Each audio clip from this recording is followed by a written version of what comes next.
I'm gonna hit the record. Okay. Um, yeah, Audrey Grateful, recovered compulsive overeater from County Meath in Ireland, and I will be your host today. And Kathy M is co-host and will be in taking the questions and answers.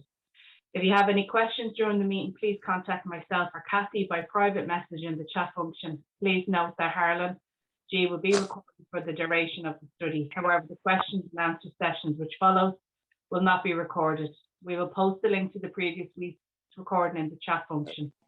We ask if you please make sure to keep your microphone on mute at all times during today's study, and also please turn off your video if you are exercising, eating, or if you need to step away from your screen for any reason. We will post a link to the previous week's recording and the 7 tradition in the chat function. And I will now hand you over to Harlan. Thanks, Harlan. Thank you. Thank you very much. And thanks for your service. And thanks to everyone who makes this possible. There is far more than meets the eye. It is not just me that makes this go. It is a whole team of people that keep the Zoom room going, that administer the treasury, the donations that we get in. Those have to be dealt with, things like that. So far from just me, keeps this thing going and keeps it good. We have been talking about Bill Wilson, and we are in Bill's story. And when we get started, we're going to be on, I almost said step 11. We're going to be on page 11, and we're going to start with the paragraph that says the wars which had been fought. But before we even endeavor to look at that, we're going to take a look at some things that we need to review, I think, for a better understanding of what is going on here. So let's take a look at those things in a brief kind of scenario. We have been through the doctor's opinion, and in the doctor's opinion, we learn that it is a twofold illness. It is an illness of the mind and an illness of the body. And a little later on, when we get to the next chapter, we're going to find that the main problem of the alcoholic centers in his mind rather than in his body. And we also are going to learn, and we're going to see it beautifully illustrated in Bill's story, that the physical allergy and the mental twist, which are the two characteristics of a compulsive overeater. I understand a lot of things, but I don't understand this about life. Why does this person have this disease and this person doesn't? Sometimes there's twins, there's siblings in the same family. One weighs 170 and one weighs 395.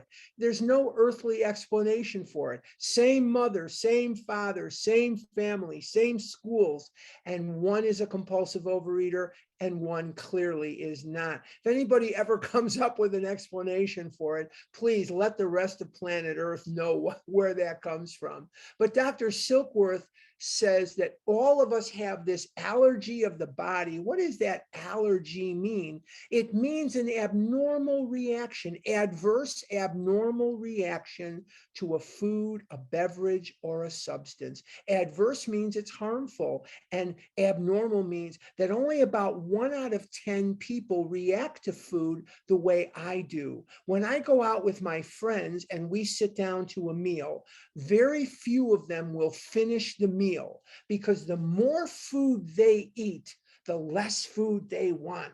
And they become disinterested in food very, very quickly. They want to talk and listen, and they want to look around and socialize. And I'm into the food, the food, the food. And the difference being, the more I eat, the more I want. The more I want, the more I eat. And that is the physical allergy and the mental twist in search of relief from the untenable pain of not eating is what drives me in to take the first compulsive bite, the first compulsive mouthful. I'm not a big one on compulsive bite. I'm a glutton. I don't bite. I have a mouthful. And I can remember many times in my life where I would get my hands on cookies or cake, or I would get my hands on candy, and the tears would be running down my face because I shoved so much of it in my mouth at one time. I couldn't breathe, and I actually started crying. And on more than one occasion, I thought I was going to choke. Thank God I didn't. And then we get to Bill's story, and we see that Bill Wilson is an alcoholic who has this allergy of the body and twist of the mind. And when he's pounding on the bar after a period of abstinence, wondering how this happened, that is the manifestation of the physical allergy. That the more he drank, the more he wanted, and the more he wanted, the more he drank. And the mental twist is what drove Bill to take the first drink in the first place. And he talks about various things like, I was very lonely and again turned to alcohol. Notice he doesn't say I was very thirsty and again turned to alcohol. He said I was very lonely and turned to alcohol. So we see lots of these manifestations of what Dr. Silkworth teaches us in Bill's story. Now, Bill's story was not originally chapter 1. It was to head off the story section in the back of the book. But the book was edited by a man by the name of Tom Uzzell, who was brought in at the end of 1938, and he edited the book with a woman named Janet Blair. And Janet Blair edited the grammar and punctuation, the text, and Tom Uzzell, he edited the content. And Tom Uzzell, he moved Bill's story from the back of the book to the first chapter of the book, or the beginning of the book. The first chapter was originally the doctor's opinion, and that wasn't moved until the second edition. And the reason that the doctor's opinion was moved, as far as we know, is the book is supposed to be for alcoholics by alcoholics, and Silkworth was not an alcoholic, so it was moved to the Roman numeral section. And Bill's story is in the front of the book now for a couple of reasons. Number one, the first one being identification. Can I identify with Bill's thinking? Do I think like Bill thought? Do I eat like Bill drank? And for me, the answer is absolutely, resoundingly, yes.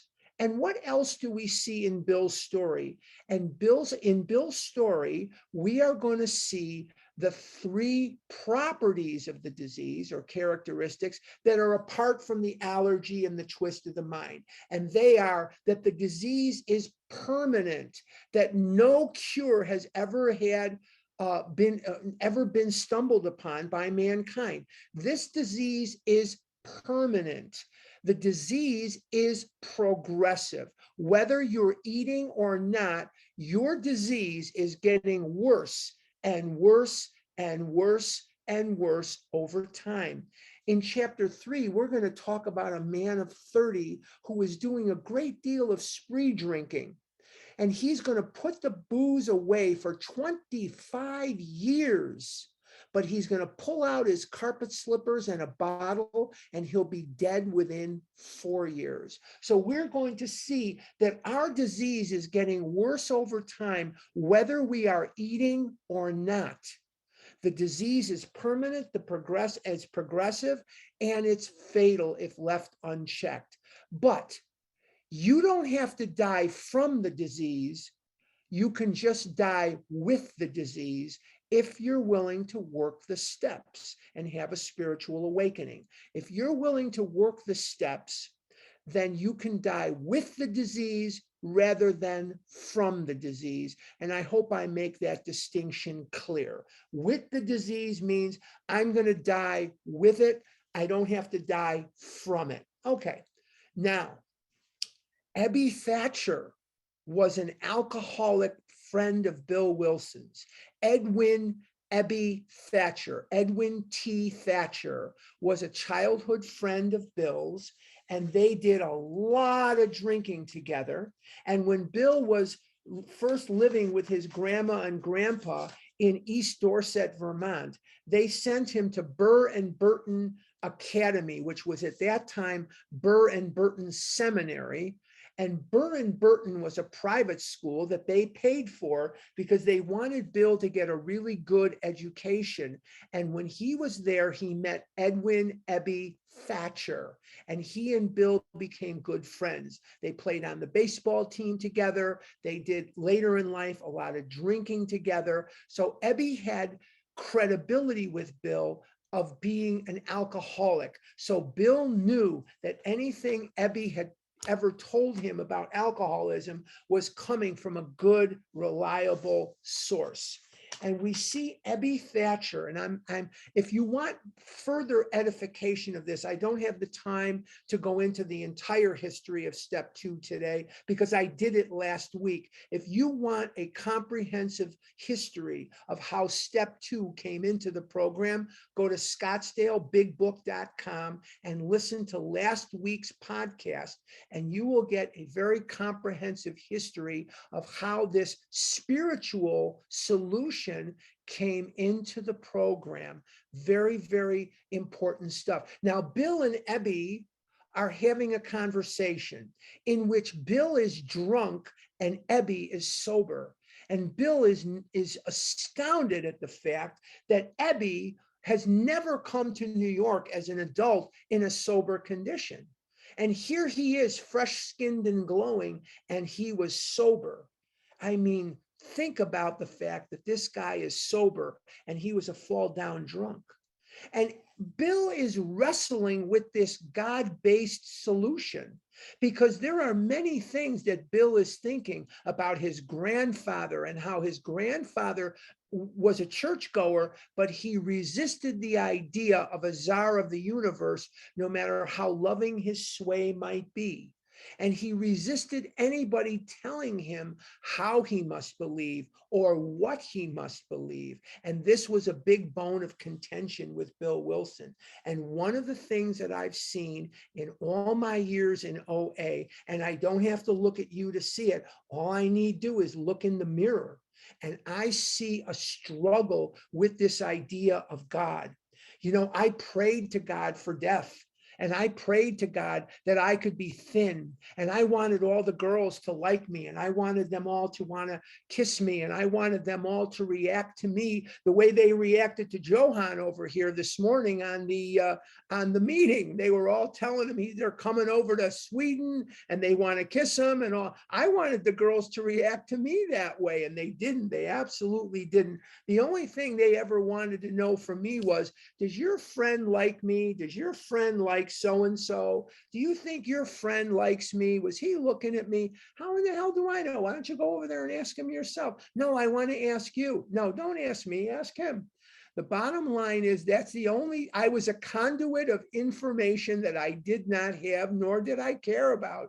But I was standing there dying going, man, I wish she was as interested in me as she is in him. And it never, ever happened for sure. I went on my first date with a girl. I was 35 years old. But the bottom line is I wanted to be the quarterback of the Bears, but I never did the work to be it. I wanted to be rich and famous, but I never did the work to be either one. I wanted to be someone special, and I wasn't. All I was fat. And so this idea of God was a difficult one for me, and it remains something that I have to work at every single day. Remember that it doesn't say in step 2, believed that there was a power greater than myself. It says came to believe, which indicates a process rather than an event. And I would do the same things other people did. Well, if there's a Holocaust, and if there's a war, and if there's kids that die of leukemia and cancer and AIDS, how could there be a God? And if there's this and if there's that, and all I know is I don't know. But I have a choice to make. And so do every other person on the face of the earth. We can live in spite of those things or die because of those things. Walk me through, I ask people all the time, walk me through how you eating ice cream sandwiches does anything to hurt Hitler. Walk me through the process. Walk me through the process of how eating peanut butter and jelly sandwiches and boxes of Ritz crackers gets her back. Show me how that works. Walk me through how you eating 15 orders of McDonald's fries stops children from dying of devastating diseases. Walk me through it, because I'd be interested to see for myself. and none of them can. And there are things that are going to go on in the world, like are what's going on now, right now, that I don't have an explanation for, but I do have this explanation. God didn't put a bunch of robots on the earth. He put a bunch of human beings. And human beings have free will. They can do good or they can do bad. They can go east or they can go west. God cries too. When people die of addiction, when there are meetings and recovery just blocks from their home, God weeps too. When there are people like me that can't get out of a car, that can't put on clothes, that can't buy clothes in a normal store, that can't pay their bills, that can't function in society, that can't bend down and pick something up, that can't stand, can't sit, are the object of ridicule like I was, God cries too. God wants us to be happy, joyous, and free. So why is there so much misery in the world? Most of it is the result of the free will that God gave human beings. Most of it, not all of it. But God cries too when little children die. And when millions of people get displaced from their homes, God is crying too. Let's go to page 11.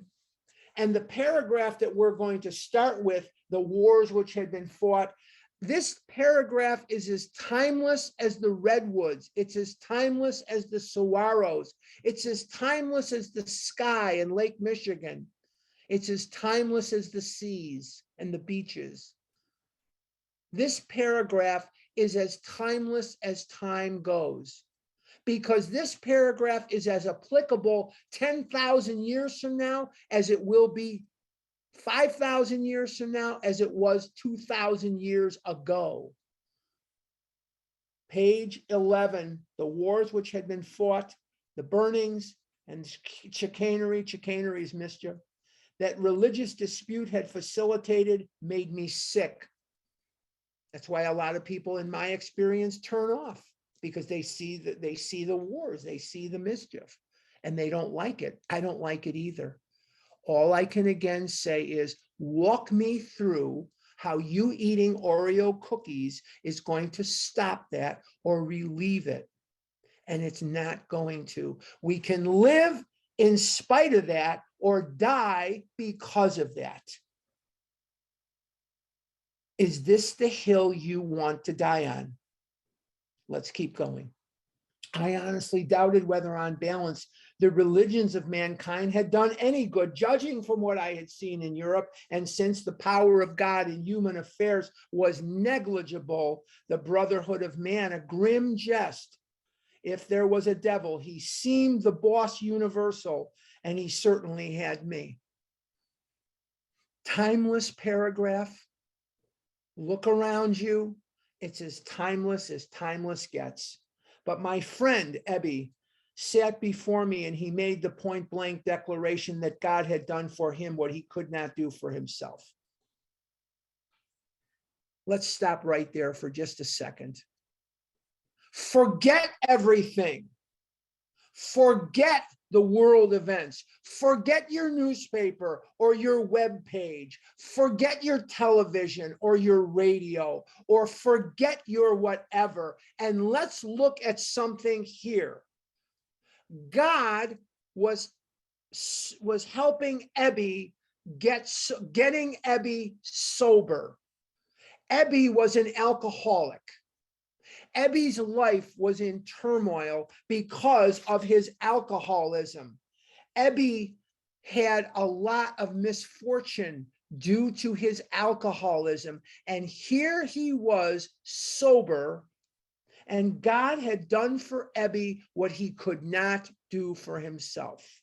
Let's continue. His human will had failed. My human will failed. God did for me what I could not do for myself.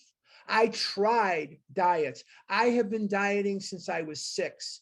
When I was 9 years old, I was put on heavy duty amphetamine by a doctor. I was on diet pills at 9, diet pills at 10. I have used lose weight with AIDS, not the disease, AIDS, from years ago, AIDS. They were these little caramel candies. They tasted terrible, and you're supposed to eat one, and it's supposed to kill your appetite. Then there was Metrical, and then there was this, and then there was that. And there are people, of the 140 people here, there are people that paid money to have the urine of a pregnant woman shot up their butt. There are people who had paid money to have their teeth wired, their jaws wired shut.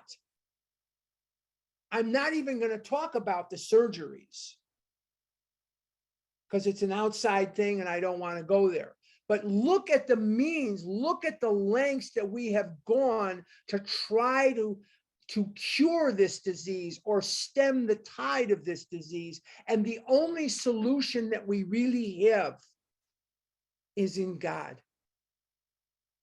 So the wars are horrible and I hate them.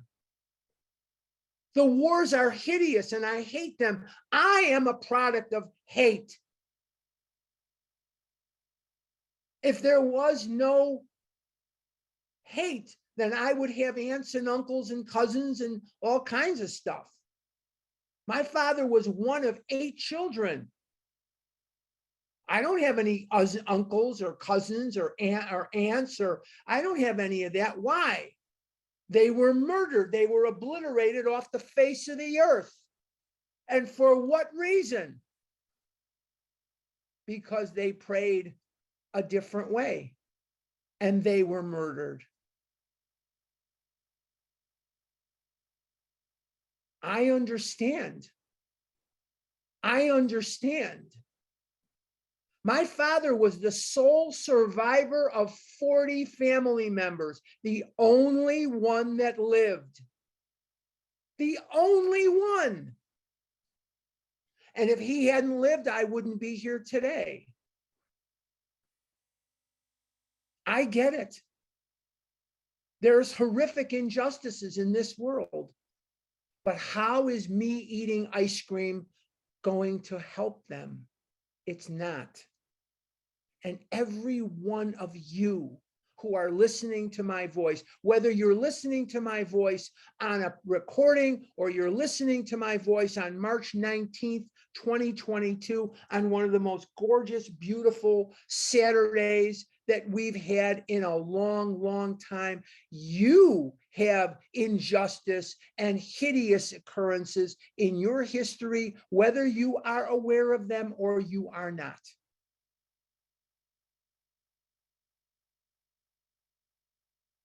But we can't wring our hands and blame God because life is short. And Ebby was an alcoholic of the highest magnitude, bottom of the barrel drunk. Ebby was embarrassing his family. They wanted him to go to Manchester to get the summer home ready because they couldn't take his BS anymore. They couldn't take his BS anymore because he was constantly drunk, constantly drinking. They hated it. They loved him, but they hated his alcoholism, and he was sober. Doctors had pronounced him incurable. Society was about to lock him up.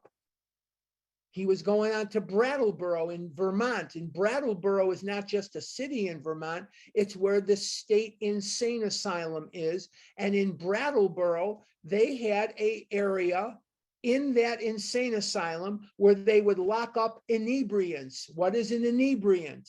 An inebriant is an alcoholic. They are inebriated. An inebriant is a drunk, and they had a ward there.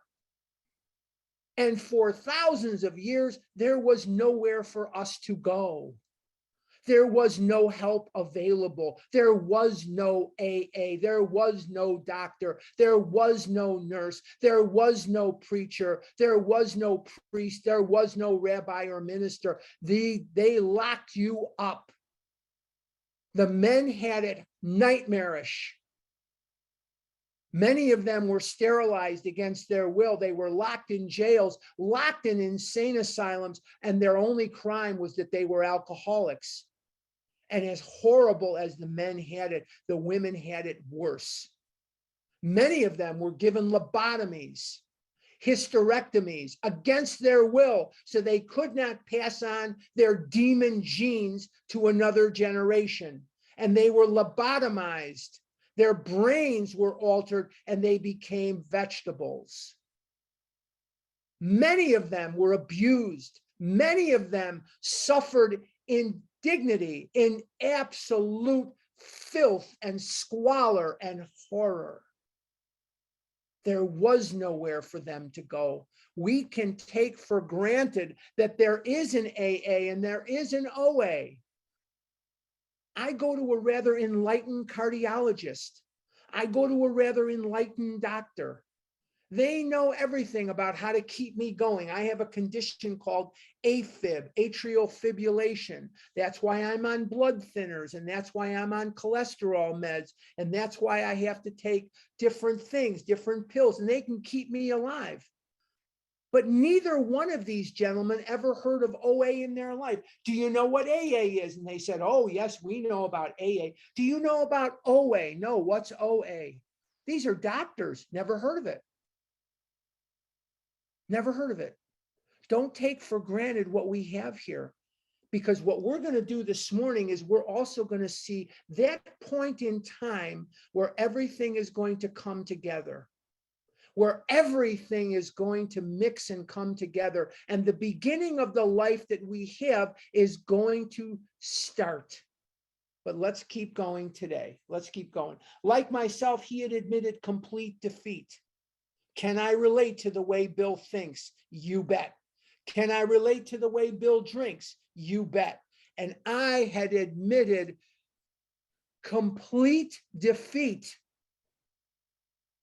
Then he had in effect been raised from the dead, suddenly taken from the scrap heap to a level of life better than the best he had ever known.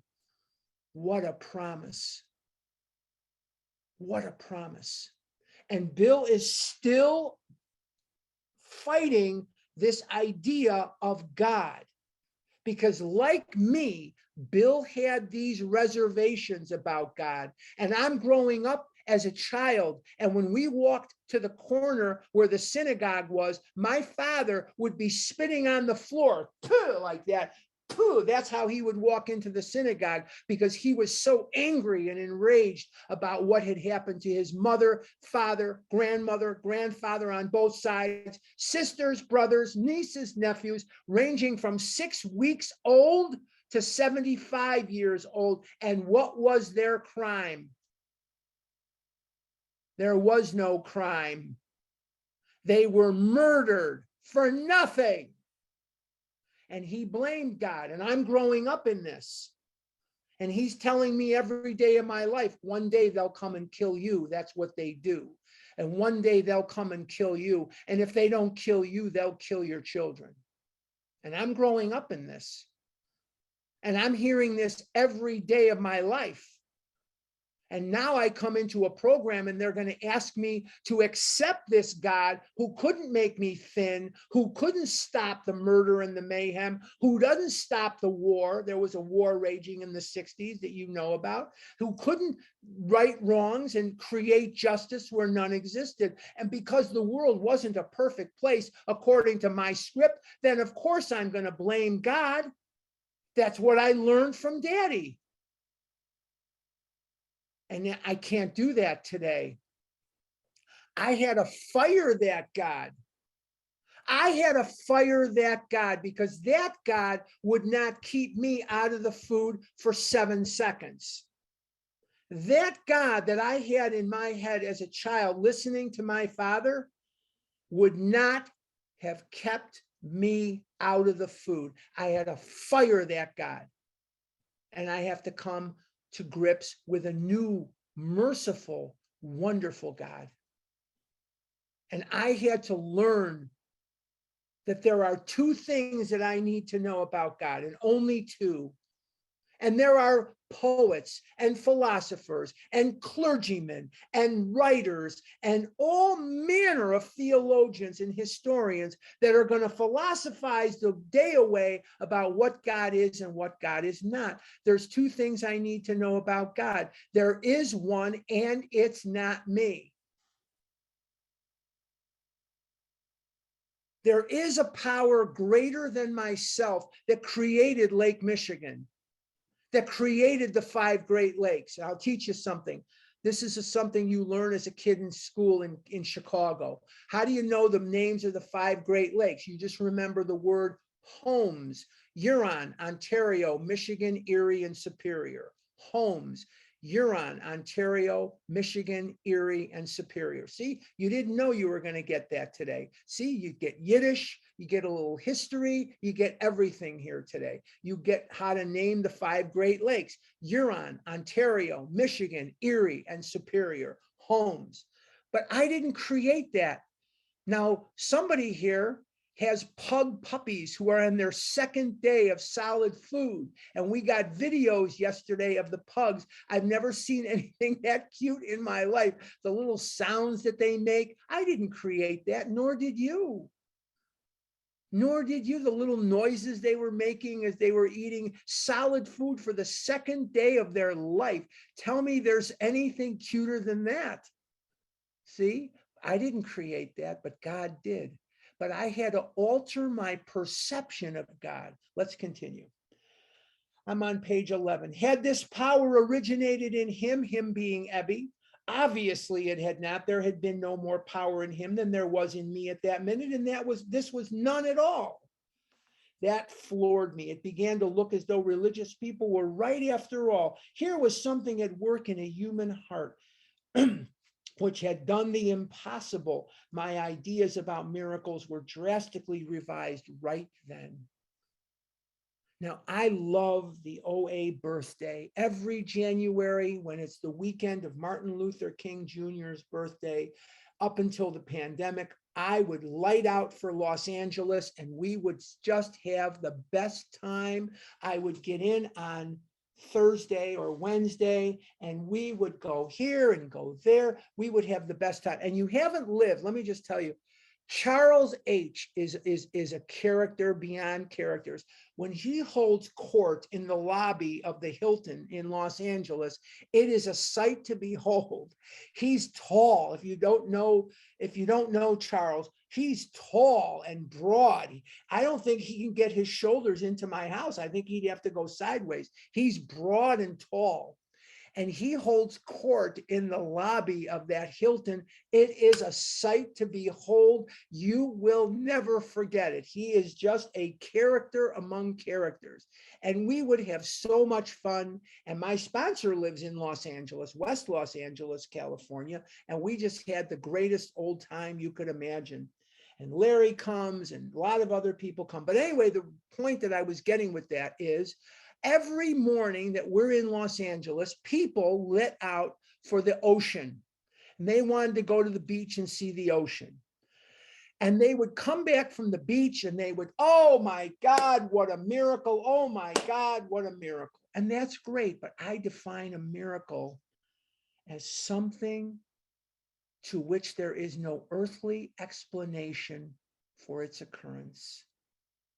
And the miracles were not the sunrise, because the sunrise is just, it's actually not a sunrise. The sun doesn't move. It's the earth going around for another day. That's all it is.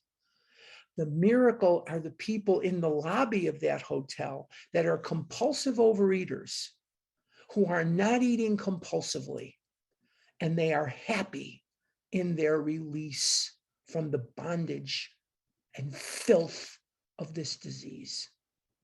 That's the miracle. That's the miracle. The people who are not eating compulsively, who are compulsive overeaters, and they're happy. Wow, what a miracle. Forget the burning bush. Forget the splitting of the Red Sea. Forget the Cubs winning the World Series in 2016. Well, that I would say was a miracle.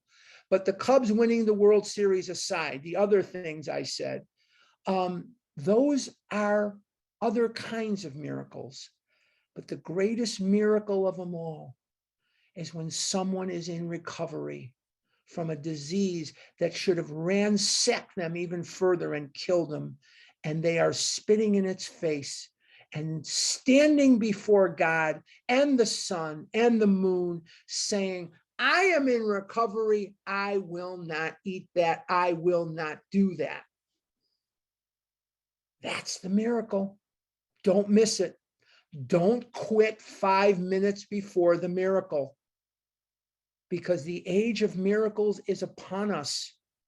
And there is 1, 2, 10, 40 miracles awaiting you. There are miracles out there, and some of them have your name on it. Don't quit 5 minutes before the miracle. My ideas about miracles were drastically revised right then. Never mind the musty past, the burning bush, the splitting of the Red Sea, the oil that burned for 8 days when it should have burned for 1, the Cubs winning the World Series. Here sat a miracle directly across the kitchen table. He shouted great tidings. Go to Stepping Stones in New York, in Katona. Sit at that kitchen table, sit at the table and have someone take your picture. It is one of the most life-changing events ever. Go to 182 Clinton Street in Brooklyn, stand there fresh-skinned and glowing. You deserve it.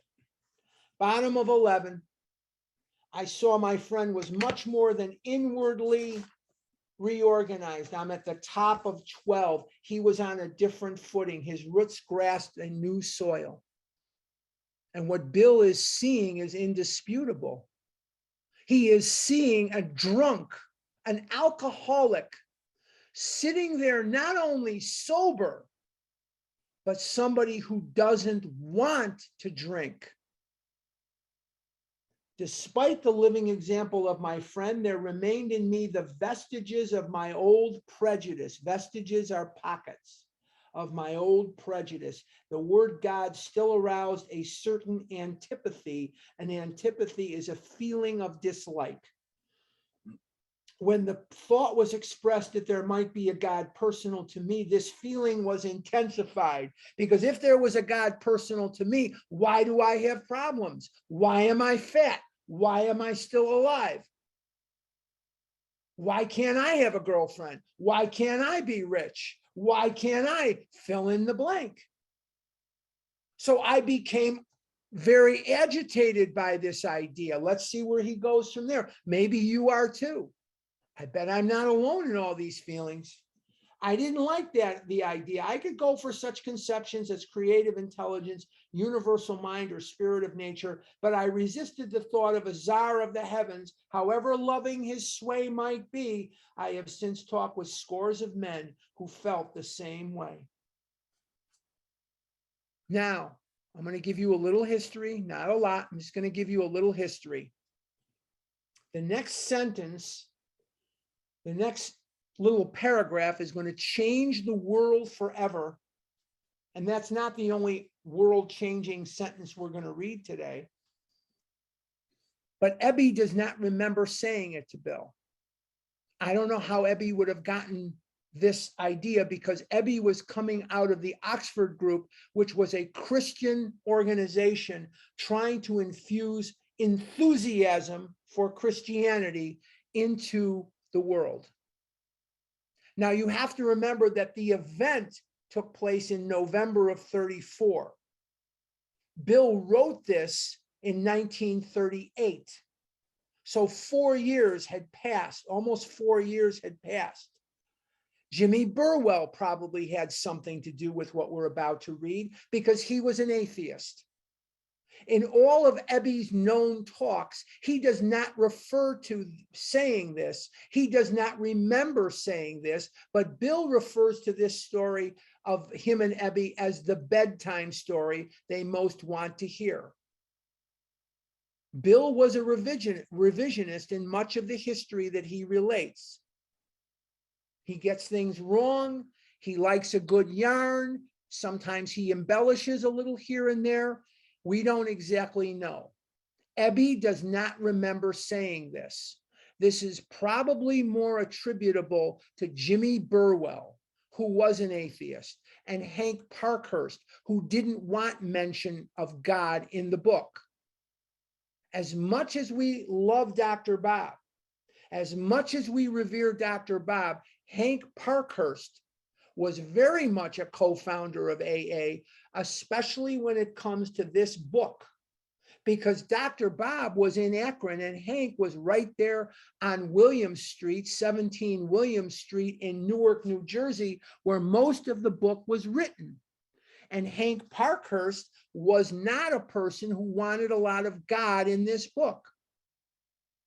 So we don't exactly know where this idea comes from, but what we do know is it came from God himself. Why? Because if this was a Christian organization, many of us could not or would not be a part of it. If it was a Jewish organization, or it was an organization of left-handed people or right-handed people, or people who like to tap dance, or people who like to throw rocks at whatever, we wouldn't be here.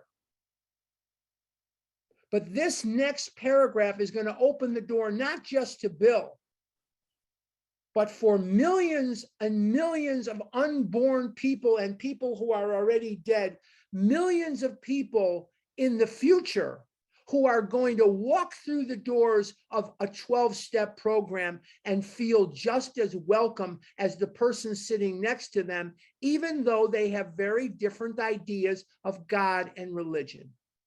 Let's go to the book. My friend suggested what then seemed a novel idea. He said, why don't you choose your own conception of God? That sentence that Ebby Thatcher is attributed to, it's attributed to Ebby. As I just got through telling you, he doesn't remember saying it. He was sober and Bill was drunk at the time. It opened the door to everyone here and everyone who wants to come here. Why don't you choose your own conception of God? I have a friend of mine. She lives in Texas. She went to Baylor University. That they're all crazy down there since Baylor won the NCAA last year. But I love her and she loves me. But we have very different ideas of what God is or what religion is. So who cares? It doesn't mean squat. We go to the same meetings. We go to the same online things. We attend things together. Because it's my conception is good for me. Her conception is good for her. Your conception is good for you. So when we're struggling with this idea of God, remember, we can change it at any time we want. What are those attributes in a God that I most want? Those are fine. What are the attributes in a God I don't want? I take them out. I don't need a judgmental God. I don't want a judgmental God. I don't want a God that is going to punish me. I don't want a God that is going to be super critical of me. I've had enough of that in my life. I don't know about you. So I don't have that kind of God. Why don't you choose your own conception of God? And that statement hit me hard. I'm continuing now, bottom or middle of 12. It melted the icy intellectual mountain in whose shadow I had lived and shivered many years. I stood in the sunlight at last. He is now understanding that he is not going to have trouble with his conception of anything. Let me believe the way I want to believe, and you got me.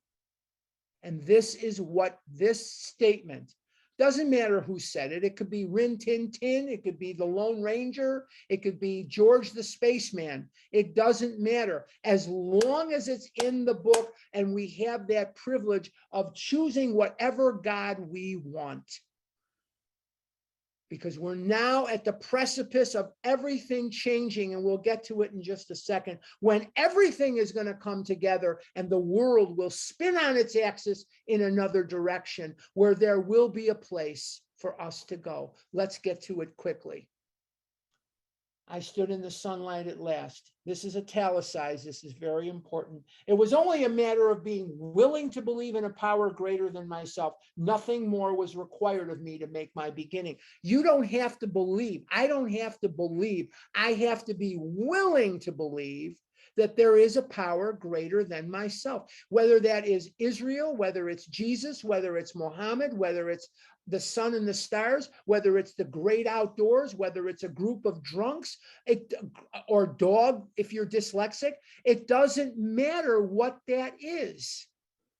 All that matters is that I be willing to believe that there is a power greater than myself. That's all that is required of me to make my beginning. I saw that growth could start from that point. So now he's not fighting this idea any longer.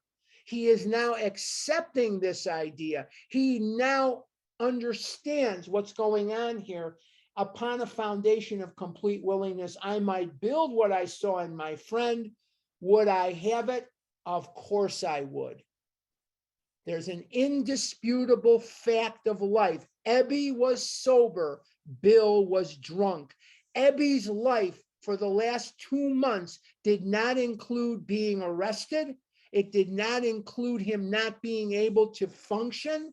His life for 2 months of the first 2 months of his adult life where he was sober and he was okay with being sober. In the past, when he was sober, he was miserable. Would I have it? Of course I would. Now, the next couple of sentences here are going to change the world forever in a way that it will never, ever, ever be the same. Thus was I convinced that God is concerned with us humans when we want him enough. Him is capitalized. At long last, I saw, I felt, I believed. If you don't have that sentence, at long last, I saw, I felt, I believed, highlighted in your book, please highlight it, because we're going to talk about that now, and you're going to want to highlight it. What did he see? He saw recovery. He had been hospitalized for his alcoholism twice, and he saw heavy drinkers, moderate drinkers, and alcoholics sober, but the alcoholics were not happy about it. He saw recovery for the first time in Bill Wilson's life, the only time in Bill Wilson's life up to that point. He saw a living, breathing alcoholic in front of him, not drunk, not drinking, and happy about it. He saw recovery. On page 58 of the big book, it says, if you want what we have and you're willing to go to any length to get it, what is it that we have? Oh, you could say we have compulsive overeaters. Yeah, they have those at Dunkin' Donuts too. They have them at Kentucky Fried Chicken too. We have compulsive overeaters that are not eating, and they have that at Weight Watchers, and they have that at Nutrisystems. I'm not knocking Weight Watchers or Nutrisystems, but they have them there, and they have them at McDonald's too. What we have here are compulsive overeaters who are not eating compulsively, and they are thrilled to death in their release. They are happy in their release. He saw recovery. He had never seen recovery before. He saw recovery. He felt. What did he feel? For the first time in his drunken life, he felt hope. Now, remember, boys and girls, that we are talking about a man who comes out of World War I all happy. Let me read it to you again. What did he say? No, I'm looking at the doctor's opinion. Sorry about that. 22 and a veteran of foreign wars, I went home at last. I fancied myself a leader. I'm on page 1. For had not the men of my battery given me a special token of appreciation? My talent for leadership, I imagine, would place me at the head of vast enterprises, which I would manage with the utmost assurance. He turns into, because of the progressive nature of the disease, a man who is struggling not to kill himself. And there are people, of the 156 of you, there are people, including me, that begged God for death because I couldn't live with this disease and I couldn't live without the disease. I couldn't live with the food. I couldn't live without the food. And I saw no way out. I saw no alternative. And all I did was beg God for death. He felt hope. He felt like life could be worth living because of the example that Ebby gave him in sitting there sober. And what did he believe? And this is the key to the whole thing. And this is the earth changer. This is the game changer. This is where it all comes together, where the beakers of chemicals come together to form something which had never existed before. He felt, he saw, I felt, I believed. With that statement that he believed the world is now different, what did he believe? That God could and would alleviate his alcoholism as it did in Ebby if he only sought God. On page 60, the ABCs, God could and would if he were sought. I saw recovery. I felt hope. I believed that God could and would. The world will never be the same. The world is a place now where there is a place to go. And for thousands of years, there was no place to go. For thousands of years, people like us and alcoholics and drug addicts and gamblers and love addicts and sex addicts and all these various different things had nowhere to go. There was no help. There was no relief. There was no life. I saw recovery. Look around you. My God, I don't care if you're struggling or you're in recovery. Look around you. There are faces in these little Hollywood squares that are people that are in recovery. There are people who are not eating and they are happy in their release. And some of them are white and some are black, not enough black. Some of them are Hispanic and some of them are minorities, and some are Catholic and they're Jewish and they're Lutheran and they're Methodist and they're Baptist and they're God knows what, and they're left-handed and they're right-handed and they're gay and they're straight and they're male and they're female, and they are in recovery. Look around you at the miracles. The OA birthday, instead of seeing the sun rise over Santa Monica, look in the lobby of the Hilton. Look in the lobby of the Hilton at the faces of the hundreds and hundreds of people that are at the birthday, middle weekend of January, Martin Luther King Jr.'s birthday. Look at the faces of the people that are in recovery. They're not eating compulsively and they are happy in their release. You want to be one of those people? Take our hand. Walk the path with us. We're not going to hold anything back from you. There's no secret formula. We are here to help you. God is here to help you. Walk to him. He'll run to you. He'll make things possible in your life that you cannot even imagine are possible. He will catapult you into a fourth dimension of existence, far beyond anything you could have imagined. Trust him, test him, see if you can find him wanting. You cannot find him wanting. Are you going to get instant results? Probably not. Is everything going to go your way? Probably not. But you are going to have the ride of a lifetime. Oh, the people you'll see and the places that you'll go. You won't believe the changes in you when you travel this path. Maybe you came in here because you couldn't live in the food or you couldn't live without the food, but you work this program enough and you'll be less codependent. You'll be less alanonic.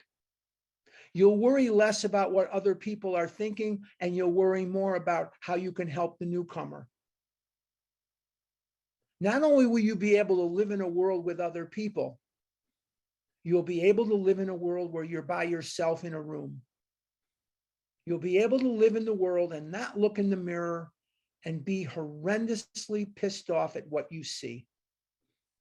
You will live free of the guilt and the shame and the remorse and the horror of the eating that you did, or the purging that you did, or the lie that you told, or the thing that you did yesterday that you're deeply ashamed of. You will live a life above that.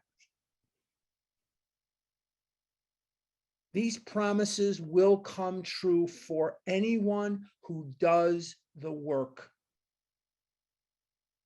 I saw recovery. I felt hope.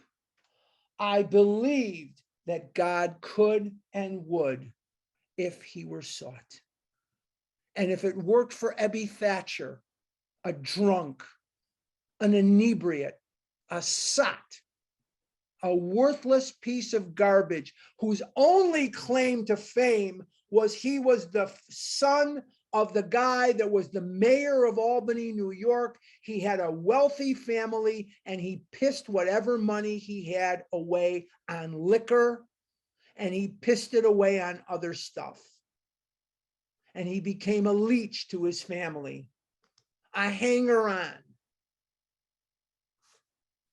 You look at the way Bill thinks. Do I relate to it? Yes, I do.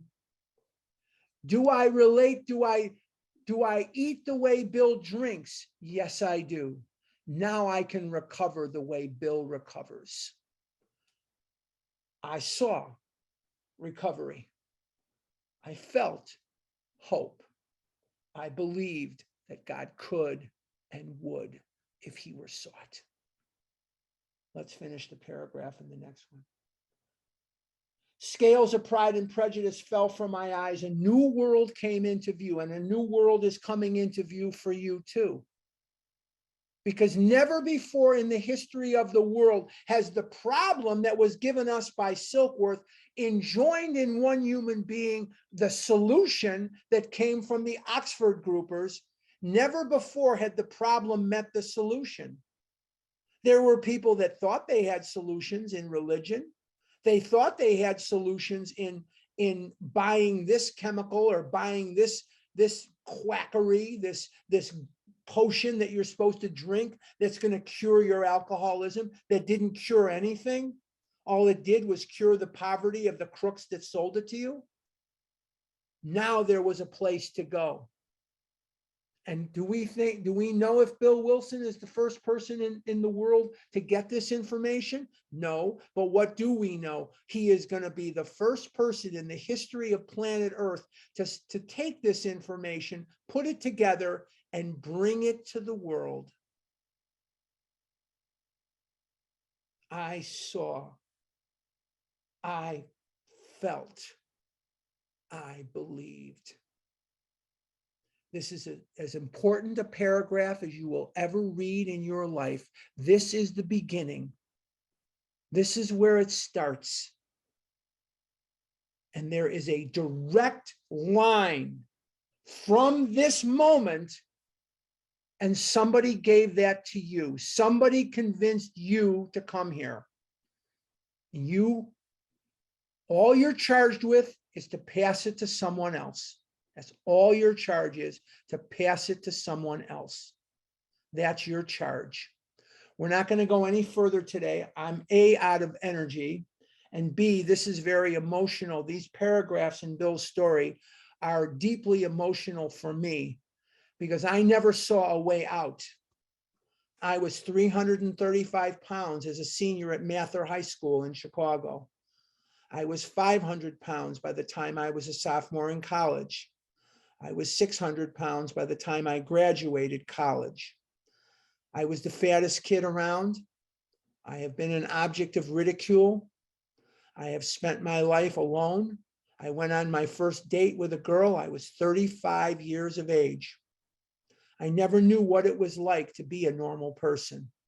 I never could walk down the street without people making fun of me. I couldn't live with myself and I couldn't live with other people.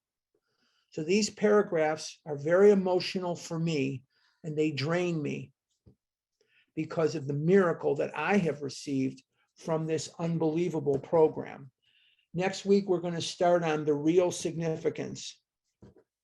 And before I turn it over, I'm going to make a few points. Okay. Number one, I'm out of breath. Number two, I want more videos of the pugs, Betty. Whether you're here or not, I couldn't tell you.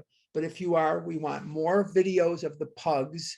They're so cute. They're second day eating and they're the cutest things. I am not a pug person. I've never had, my wife had a Pomeranian, and the Pomeranian, we had two German Shepherds, great big German Shepherds.